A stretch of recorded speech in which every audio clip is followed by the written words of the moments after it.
Argentina বনাম Colombia মধ্যকার ম্যাচের ফলাফল ফাঁস করল জ্যোতিষী বিড়াল। বিস্তারিত জানতে পুরো ভিডিওটি দেখুন এবং খেলার সব আপডেট পেতে সাবস্ক্রাইব করুন আমাদের ইউটিউব চ্যানেলটি ও ফলো করুন ফেসবুক, ইনস্টাগ্রাম ও টিকটকে। দর্শক, আর্জেন্টিনা বনাম কলম্বিয়ার ম্যাচে জয়ী হবে কোন দল? আপনাদের প্রেডিকশন কি তা আমাদের অবশ্যই কমেন্ট করে জানাবেন।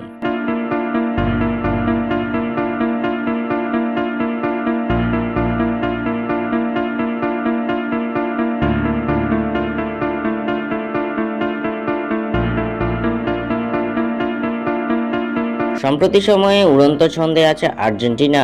একের পর এক জয় তুলে নিয়ে দৃঢ় আত্মবিশ্বাস নিয়ে এগিয়ে যাচ্ছে আর্জেন্টিনা। এই আত্মবিশ্বাস নিয়ে এবার 2026 বিশ্বকাপ বাছাই পর্বে নিজেদের অষ্টম ম্যাচে মাঠে নামছে আলবিসেলেস্তারা। চলতি আন্তর্জাতিক ফিফা উইন্ডোতে ইতিমধ্যে বিশ্বকাপ বাছাইয়ের এক ম্যাচ খেলে ফেলেছে লিওনেল স্কালোনির শিষ্যরা। সেই ম্যাচে চিলিকে 3-0 গোলে উড়িয়ে দিয়েছে তিনবারের বিশ্ব চ্যাম্পিয়নরা। বর্তমানে কোপা চ্যাম্পিয়নদের সামনে এবার প্রতিপক্ষ হিসেবে থাকছে শক্তিশালী কলম্বিয়া। আগামী 11 সেপ্টেম্বর কলম্বিয়ার বিপক্ষে মাঠে নামতে যাচ্ছে আর্জেন্টিনা। 11 সেপ্টেম্বর বাংলাদেশ সময় রাত 2:30 কলম্বিয়ার বিপক্ষে লড়বে আর্জেন্টিনা।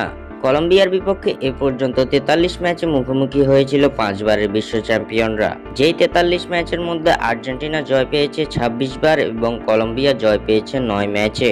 বাকি 8 ম্যাচ ড্র করেছে দুই দল। আর্জেন্টিনা বনাম কলম্বিয়ার মধ্যকার ম্যাচের ফলাফল খেলার আগেই ফাঁস করে দিল জ্যোতিষী বিড়াল। জ্যোতিষী সাদা বিড়ালের সামনে রাখা হয়েছিল দুই দেশের পতাকা, যেখান থেকে জ্যোতিষী বিড়াল বেছে নিয়েছে আর্জেন্টিনার পতাকাকে। খেলার আগেই জ্যোতিষী বিড়াল জানিয়ে দিল কলম্বিয়ার বিপক্ষে জয় পাবে আর্জেন্টিনা।